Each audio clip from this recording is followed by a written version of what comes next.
Say the bank says, okay, we will refinance the property, but we have to have you transfer title from the LLC out back to you. And we're going to put the bank financing when title is in your individual name. Now, with a regular LLC, the property goes in and out at its basis. There's no taxable event. With an S Corp, that's considered a distribution, like you've sold the property from the LLC to you. Yeah. And so we don't want that.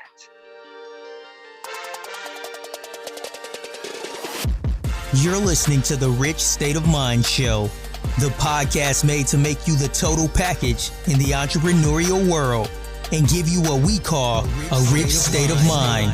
If you are here looking to learn about real estate investing, marketing, elevating your business, and developing your mindset to get to the next level, then you are at the right place. Stay tuned and be sure to join our community on richstateofmind.com. Now here's your host, Anthony Ritchie.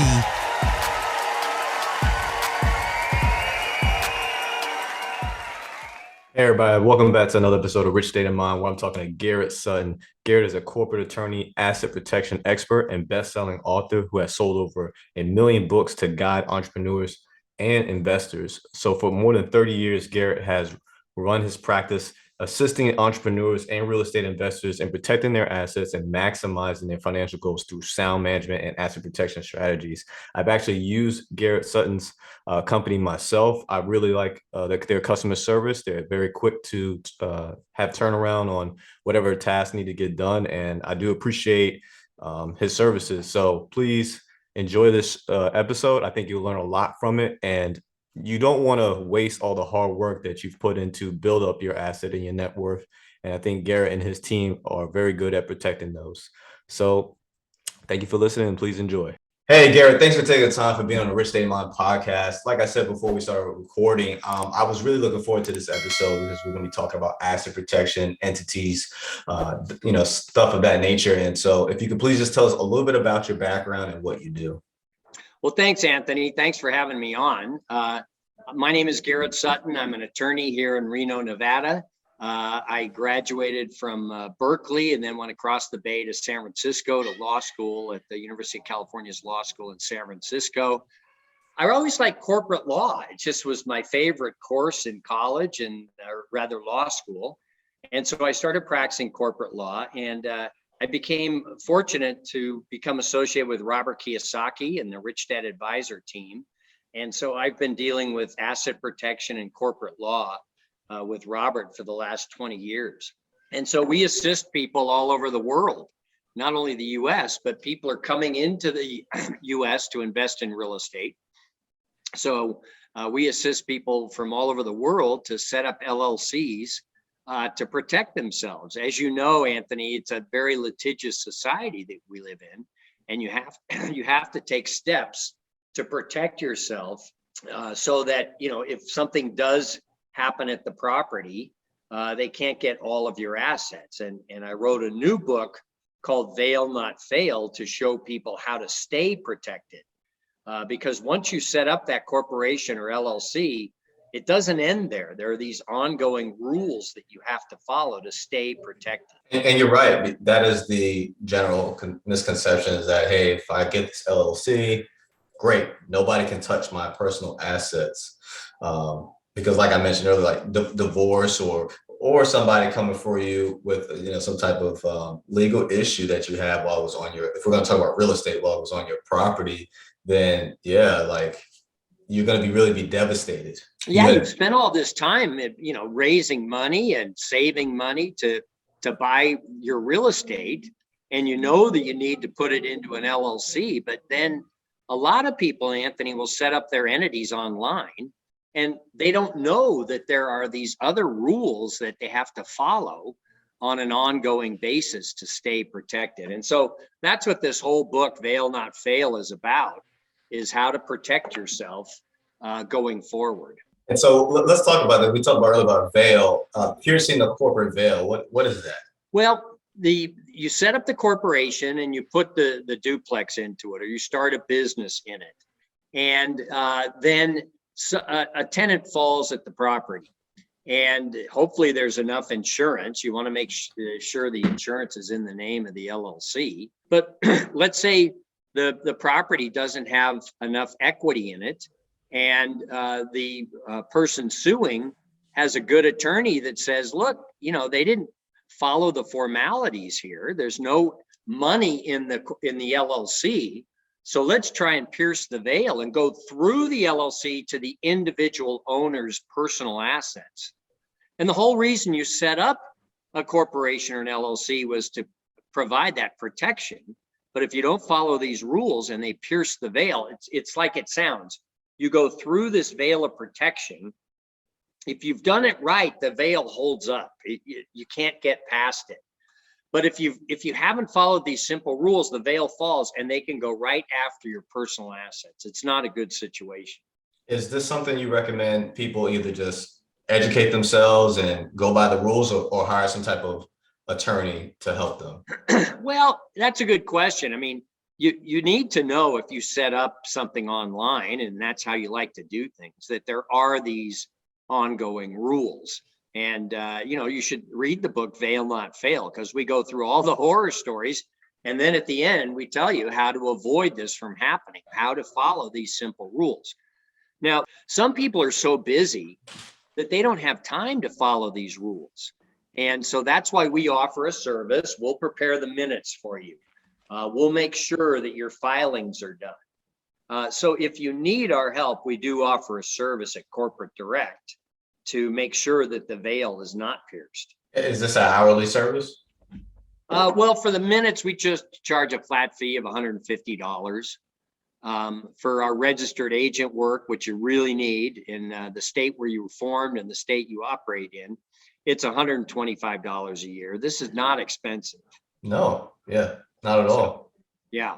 And so when you form an LLC with us, we give you a book that shows you how to do the minutes. We give you a template agreement. A lot of people are just too busy to do it. And so we offer a service whereby we'll do it for you. Because I'm the type of person, I'll pay not only for the service, but I actually try to learn at the same time, right? For future. That way I just consider it just education. I'm just paying for the education. That's a good strategy. I mean, you're good at buying real estate, and some people, that's their focus, is they're going to get those deals, and they just need a team member, an attorney and a CPA. You want a good banker on your team. You just need the team members to come in and help you as you grow your real estate holdings. And so we provide that service for people. That's awesome. This is very encouraging, actually, and enlightening, because I think a lot of people listening, I should have came up with this episode a long time ago. I think a lot of people are like, oh, I got the LLC, I'm fine. I know some people get LLCs per property as well. And so this would have been definitely helpful, especially if you have properties in different states. Yeah. So let's say you have a property in Virginia and one in Maryland, right? And so you would have, our recommendation is you would have a Virginia LLC for the Virginia property, because you're doing business in the state of Virginia. You would have a Maryland LLC for the Maryland property, because you're in two different states. You're doing business in two different states. And then those two LLCs would be owned by one Wyoming LLC. That's how we like to structure it. And the Wyoming LLC gives you really good asset protection from the outside attack, where you get in a car wreck and it has nothing to do with the real estate, but they'd like to get at the real estate. Well, in Wyoming, they can't barge in and force a sale of the Virginia and Maryland property. They have to wait for distributions to be made out of the Wyoming LLC. And attorneys are on a contingency. It's not a good use of their time to monitor this. So we like having the holding entity for all your title holding LLCs. The holding entity is a Wyoming LLC. Interesting. And is Wyoming the only state that uniquely does that? Well, it's interesting, Anthony, that, after the American Revolution, most countries have a corporate law that's national. But we were fighting the British East India Company, and each state wanted their own corporate law. And so in the US, every state has their own corporate law, which is great because a couple states compete to be the best. And that's Delaware, Nevada, and Wyoming. They are the top three. And we like Wyoming because whereas all three of them offer excellent asset protection, you're not going to go wrong there. Nevada and Delaware are $350 a year, and Wyoming is only $62 a year. And Wyoming doesn't list your name on the state website, which is good for that privacy. So when we give our clients the choice, typically we set up a Wyoming LLC for them. Yeah, man. My wife and I are gonna have to schedule a call with you after this. Well, we offer a free 15-minute consult with a incorporating specialist. So people can go to corporatedirect.com and schedule a free consultation to see if we can help. So speaking of, entities and LLCs, how do you know, let's focus on the importance of figuring out what the right one is. Why is that important? And how can it go bad if you don't do it right?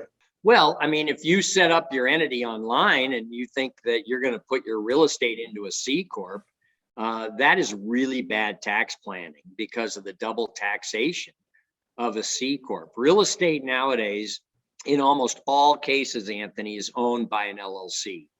There's some cases where you'll use a limited partnership. In the vast majority of cases, you'll use an LLC for the asset protection that it gives you and the flexibility on taxation. You can tax an LLC however you want. If you think that you just have a piece of real estate and you need an entity and you set up a corporation instead of an LLC, you've made a mistake. And there's no one there telling you not to do that, right? So you need to get educated. That's why I wrote the book, Start Your Own Corporation. That was my first book in the Rich Dad Advisor series for Robert Kiyosaki. And it lays it out why you're going to set up a corporation in this case and an LLC in that case. That's awesome because I don't know. Sometimes we look at YouTube, we read a blog on Google and we're thinking, okay, that's the direction that we need to go. But oftentimes, and I get it, the person, whoever is advertising or writing about that content, their job is to direct you towards what they want you to go. Yeah. But very seldom do I hear like, hey, I'm saying all this, but you definitely need to, for more, information, definitely need to talk to your attorney. Some YouTubers will do it just for protection purposes, but the forwarding to certain services to compound the information that was given, that's what I would say is needed to happen more often. Right. Well, and it's too bad, Anthony, that they don't teach this in school. I mean, this stuff should be taught in 12th grade. People should understand about corporations and LLCs and trademarks and mortgages, when was the last time you used a quadratic equation? They're teaching stuff that is just not useful for today's world. But because it's not taught in school, I wrote the books, Start Your Own Corporation and Loopholes of Real Estate, because you have to get this information on your own. You don't want to just set up an entity blindly and make a mistake. No, you're absolutely right. I had somebody on my podcast a while ago who started real estate investing. Oh, Paul Moore. And he started real estate investing back in the 80s. And I was telling him that, the information that you needed in order to start your business, you had to go to the library. And he's like, you're right. I used to walk. I think he used to walk like 6 miles to the library. Yeah. To get that information. And so now I feel like information is way more accessible in the last 15 years than it was prior to. But still people will need guidance. Well, there's so much information out there, and I can tell you a lot of it is bad, so the information's at your fingertips, but maybe you just have to be careful. The fact that someone on the internet is saying all these great things, you have to ask yourself, is that too good to be true? And then you have to have your guard up because there's so many come-ons. They say, we'll do this for $15, but then when you have to do the whole package, it's $1,500, and so you just have to really keep your guard up on these things. I wrote another book, Anthony, called Scam Proof Your Assets. dealing with all the scam artists out there. And so I just caution people to be very careful. Yeah, because you're right. We do work pretty hard to build up our assets. This is nothing that's overnight at all. And so the worst feeling would be to lose half of it because of a failure to maybe pay the $125 service that you provide. Right. Right. If you don't have the registered agent in the state where you set it up, let's say you set up a Wyoming LLC, you've got to have someone in the state of Wyoming to accept service of process, which means notice of a lawsuit. And if you don't have that person on board, the person suing you can say, well, they didn't have a registered agent. And so they go back to the court. The court says, all right, you tried. Now you can print notice in the newspaper. You know, back in the legal section where the 2-point type says you've been sued, you're not going to get that notice. Then they go back to the court and say, we tried to serve them. They didn't have a registered agent. We published notice in the newspaper. They didn't answer. And the court says, okay, default judgment, meaning you've lost. And so these, you know, it doesn't sound big that you need a registered agent for $125. But if you don't do it, you can lose a case. You'll never have notice of the case. And all of a sudden, your first notice of it is that you've lost. So these are important things that need to be taken care of. You made me think about some situations that with my long-term renters that could have went really bad, actually, especially during the COVID timeframe, where I feel like that was like scam central, having to deal with either individuals taking advantage, or there was some people that was legit going through real issues, but definitely a lot of people taking advantage. And you know, for any real estate investors, you know, listening, you know, definitely helps to have before and after pics. Definitely make sure you have before pics before you move people in, because they'll claim, you know, cabinets were hanging off, and it's like, how did that happen? You know, like right. You know, everybody now has a way to, you know, try and make a claim. And here's another little important thing, Anthony, that some people overlook. Let's say you take title to the property, the duplex, in your individual name, and you set up the LLC. And some people will think, well, I set up the LLC, I'm fine. Well, there are two other things you have to do. You have to transfer title from your name into the name of the LLC, right? And you'll do that with a grant deed or a warranty deed. Don't use a quitclaim deed, because that severs your title insurance. So you have to take that second step of actually transferring title from your name to the name of the LLC. Secondly, you have to let the insurance company know that the insurance or that the title is in the name of the LLC. And what will happen is these insurance companies will say, geez, Anthony, I thought the insurance was in your name. No one told us about an LLC. And so if there's a fire at the property and a title is in the name of the LLC, they'll deny coverage because they didn't cover the LLC. And so here's how to skin the cat. You say, okay, look, they're going to say the LLC is a business entity. We have to charge you a higher premium for the insurance, which is nonsense. The risk of a fire is the same whether title's in your name or the LLC name. So you go to the insurance company and say, okay, look, leave the premium in my name, but list my LLC as an additional insured. And that way the LLC is covered in the event of a claim. But you want to make sure that somehow that LLC is listed as an insured on the policy, because these insurance companies, as we know, have an economic incentive not to cover every claim. Yeah. And if title is in the name of the LLC and insurance is in your name, they'll use that as an excuse not to cover you. And your services provide deed switching? No, we refer people to a company that can do it. It's pretty much state by state, county by county. Gotcha. But it is important. You're absolutely right, Anthony. I mean, the title company that you just worked with to buy the property, a lot of them offer the service. The bank wants to see that the deed is in your name for a day or so. And then in a day, they will transfer title from your name into the name of the LLC as part of the service. So you want to make sure that's done. Yeah, I actually did half of what you said. I switched one of my properties over to the LLC, but I did not tell my insurance company. I ended up selling the property, so I got through with that one without a hitch. But yes, I wrote that down. List your LLC as an additional insured on your insurance claim. So policy. So definitely, people definitely do that. That was a good. Thank you. That was a good one, actually. That was really good. Man. Good. Well, we don't want that. It's just these little things. And again, this should be taught in school. It's not. So you're going to have to get the information through books and through listening to podcasts like yours, Anthony. So I have a question. So you talk about C Corp or corporations, but S Corp. How can I use that for real estate properties? Well, you wouldn't use an S Corp to actually hold the property. It does have the flow through taxation like an LLC, but the LLC typically offers greater asset protection. And the S Corp, the corporation, doesn't offer the asset protection of an LLC. You can have an LLC taxed as an S Corp. And it's flowed through taxation, but here's the one wrinkle you got to be aware of.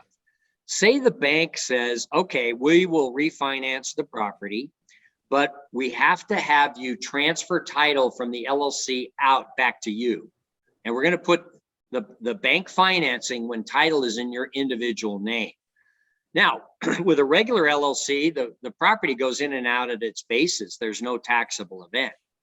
With an S Corp, that's considered a distribution, like you've sold the property from the LLC to you. Yeah. And so we don't want that. So that's a reason not to use the S Corp taxation for holding title to real estate. Now, there are times when the S Corp is great. So let's say you have 10 LLCs holding 20 properties. All right, two properties per LLC. And you form a management company off to the side. It doesn't own any of these property LLCs, but you have an LLC tax as an S Corp. And each of the 10 LLCs pays a management fee over to your management company.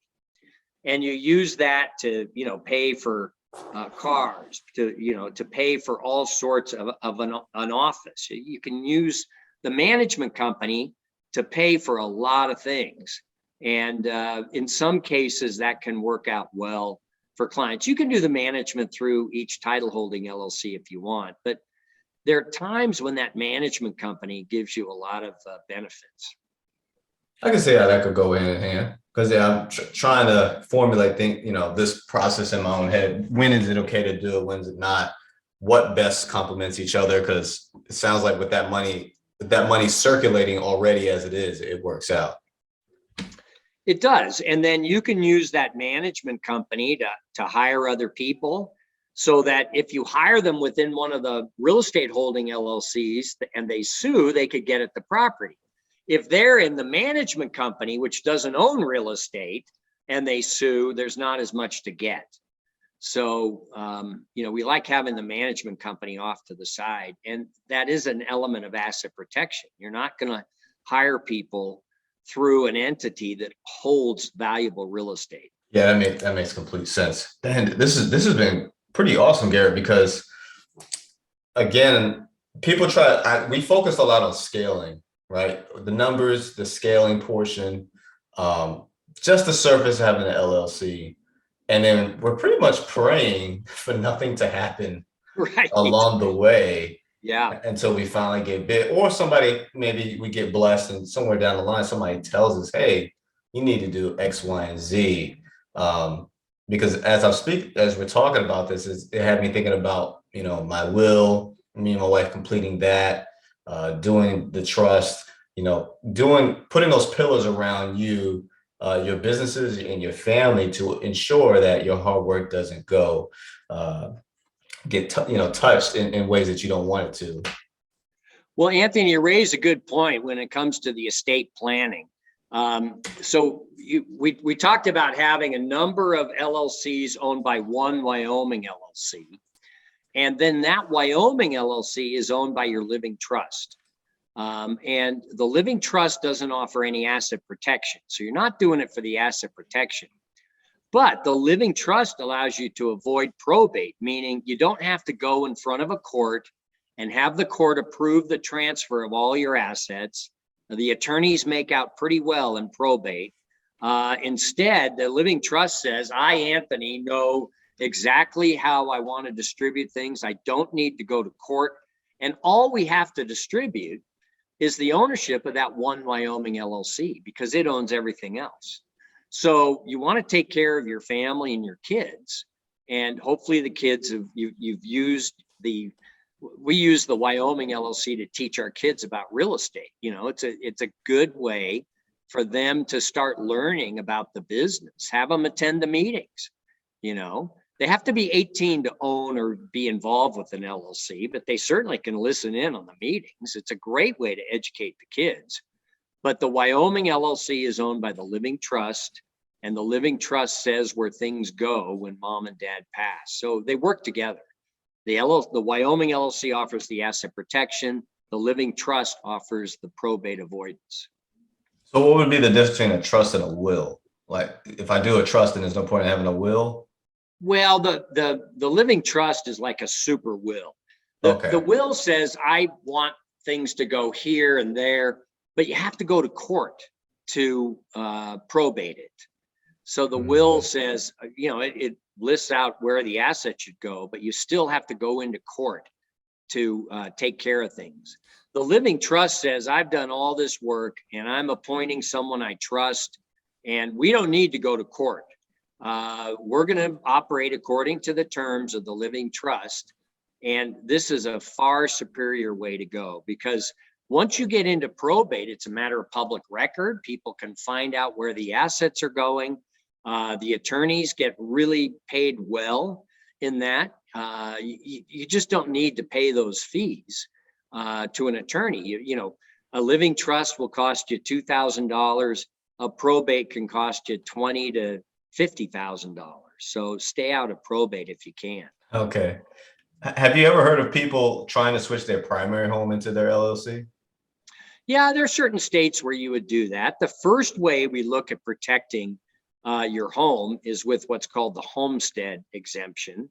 And that started in Texas as a way to attract settlers down there. And in Texas and a couple other states, if your home is in a homestead and a later creditor sues, they can't get the equity in your house. So it's good asset protection. But each state has a different homestead amount. For example, Nevada is 600,000. So if you have a house worth $1 million and a first deed of trust against the property for 400,000, you have 600,000 in equity exposed. A later creditor can go after that, force the sale of the house. By filing this homestead with the county, it's a $20 filing fee. That 600,000 is reserved for you as against the later creditor. So it's really good asset protection for your primary residence. Now, some states like New Jersey doesn't have a homestead. So then you would look at using an LLC to protect the equity in your house. Okay, great. That's something that's actually a question from my wife, but I've heard of people actually doing that. I was wondering why, because so my thought process as to why they were going to do that is because it does decrease their debt to income ratio if they switch everything over. As far as if they refinance underneath the LLC, somehow they switch the deed and then the insurance, but refinancing into the LLC would be probably the hardest part, because you have to show. If you're going to refinance your personal residence and you have a homestead on it, the title company will take the homestead off. They'll refinance the property without the homestead, and then you put the homestead back on.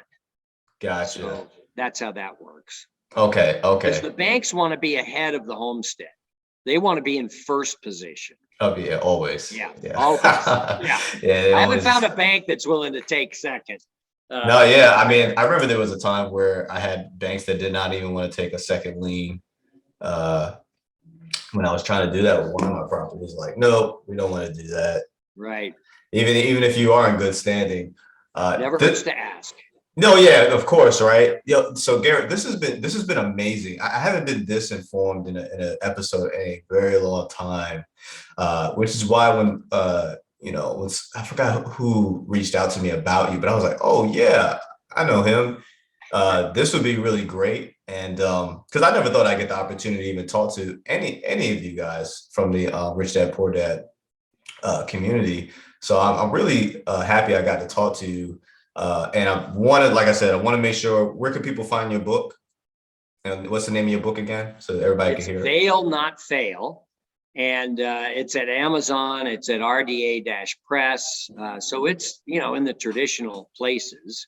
And then if they want the free 15-minute consultation with an incorporating specialist to learn how we can help you, what our fees are and all, they can go to corporatedirect.com. And there's a place there to schedule a free 15-minute consultation. Awesome. And then where can people find you? Well, I'm in Reno, Nevada. Yeah, but so Corporate Direct is the main website. Okay. Yeah. All right. Awesome. Yeah. And, my son is right now he's taking the Wyoming bar exam. And so he's going to come into the practice. So he'll be taking over here in the next year or so. So, we're going to keep this thing going.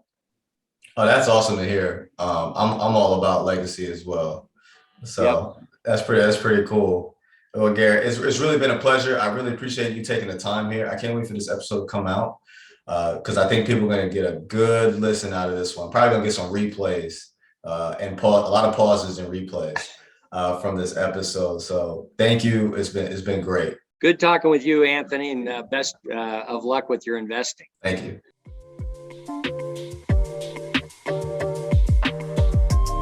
Thank you for sticking with us from the start of the episode. Please share our show with friends and family, visit our YouTube channel, and view more of our content on richstateofmind.com. See you next week on the Rich State of Mind Show.